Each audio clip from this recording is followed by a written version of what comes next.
what's going on. So kind of a Monday update instead of Friday. Had a lot going on Friday. Didn't get a video done, so thought I'd walk around and watch Gavin drop things. And so we'll still walk around, show you guys what's going on in the shop. We got a lot of different things going on. Friday we only had a few things, so today is a better day to go walk around, see what's going on.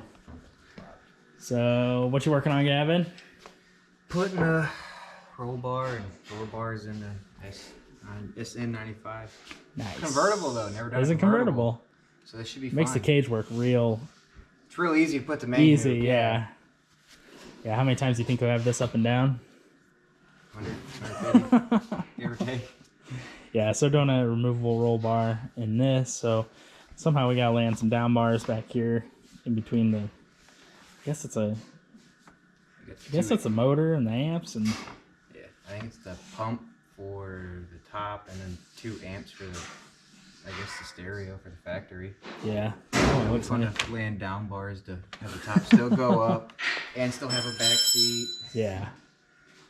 So this one's getting the roll bar, and then we're doing some exhaust work and moving a couple things in the front up there. So yeah, it's gonna be interesting. Bit different. First convertible. Exciting. Yeah. So obviously it's bolted in, so you gotta kind of have to think about things a little differently. I guess it makes it easier. I don't know. Yeah. Probably had to cut things underneath if it wasn't for bolting though. That's true. Yeah. Yeah, true. Yeah, this one had some subframe connectors under it that weren't going to work out with the plates and bolts and all that fun stuff. It would have been a pain. Yes, it would have been a major pain. So, kind of update on this one. This should be a relatively quick job, ideally. And then you guys saw you guys didn't see Bryans' car in there yet. Yeah. So we got the chassis in there. Got kind of the back tack. This is kind of what we use to hold the car, because these quarters are really flimsy once you get a lot of this cut out. So Mark's working on the tube front right now. He got the 4-link brackets set. So originally it was going to be a stock suspension car. Well, I sent him a picture of the car with the wheels tucked up in the fender wells. It's really low, and it's like, well, we're at the point. We'll just go ahead and do 4-link. So had to cut the wishbone mounts out, which wasn't a huge deal, and then move them over a little bit, but the 4-link where we normally do. So kind of had to change how we thought about things, but it I think it'll suit them a little better. A lot of the rules are coming out now saying you can use 4-link in pretty much anything, even X275. So it's kind of a no-brainer just to go 4-link now, while you got it, all the way torn apart. And it's at this stage, it's a lot harder to go back to 4-link once you got stock frame rails and all that in there. So this is a pretty neat build. We'll go see what Mark's working on.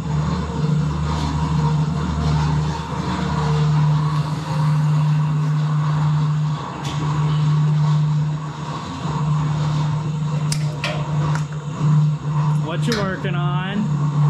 Oh, scalloping the strut towers.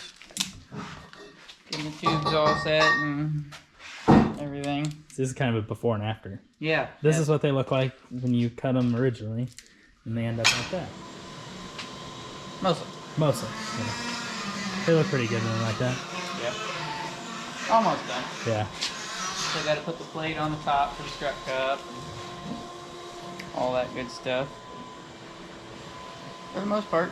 I wish we knew how much weight it cut out doing it like that versus like something like this. Because some people just run a bar through here and leave all that inner structure. Probably 6 pounds or so per side. Probably. It's a good amount. This stuff's pretty thick. Yeah, I mean there's a doubler plate on the bottom. Granted, I could put a plate back on the top. But... Yeah. But you'd just be stacking up double plates if you... Right. It looks good. It's kind of like the shop car. Yeah. Kind of that style. And then We usually go in and take the top out of this and cap it so it looks a little better.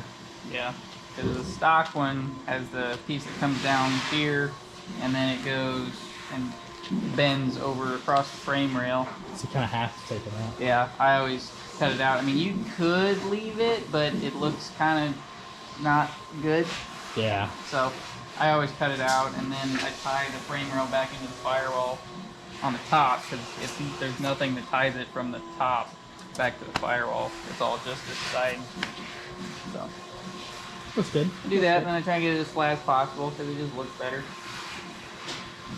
Yeah, there's a lot of hours in just the front stuff. Like the tube stuff, not terrible, but just doing the strut is. Yeah. Like, I mean, I've been working on this. I mean, on and off. I've been helping Gab and stuff, but probably 3 days. Yeah. And I've got the two front bars set, this one in, and then this side scallop and stuff. But Yeah. it It's time consuming. doesn't take We've been done it. super duper long, but it's definitely, the first time takes a while. Yeah, we've done a few now. Yeah. Kind of get figured out. So that's kind of the update on Bryans' car. Not too much else. You guys saw the last video. We got all the sculptures done and whatnot. So it's pretty much ready to roll after the I got all front's the done. floor panels made. Yeah. Just need to go get some tubs and carbon and do all the fun stuff. So I guess the next one that's going to be going on that jig is Zach's car. So Gavin's been working on this before he jumped over there on that car. He's been getting this welded chassis. So it's going to be a 4-link also. So kind of makes it a little easier when you got back-to-back cars almost the same. Makes things go a little quicker because you remember how you things are done. So that'll be a cool one also. I think both these cars are actually in small blocks, small block Fords. So pretty cool. Makes it a little different than your average LS. And then Richie's over here being wild. He's on the saw using all our tubing. He's going through some serious tubing lately. So he's on a cage kit now, getting it cut out. I think he's on a Fox body kits. What's up? Fox body kits. Always. Always. Always Fox body. Oh yeah. So, somehow we specialized in that. Don't really know, but we guess we're really good at Fox bodies now. But we do other stuff. So actually, I think both of these might be. Actually, that's a Camaro, and this is a Fox body. So got cage kits kind of flying off the shelf right now, being winter season. So pretty cool. Not a lot else going on in the shop, just staying busy and plugging away. I'm working on Brian's 4-link housing. So kind of working on his housing, and I got the brackets and our back brace. So it's coming along. I'm trying to knock out both housings at the same time. They'll be a little different lengths, but I'll be pretty well set to be a roller. At least Bryans is pretty soon. So we're going to keep knocking some stuff out, and we'll see you later.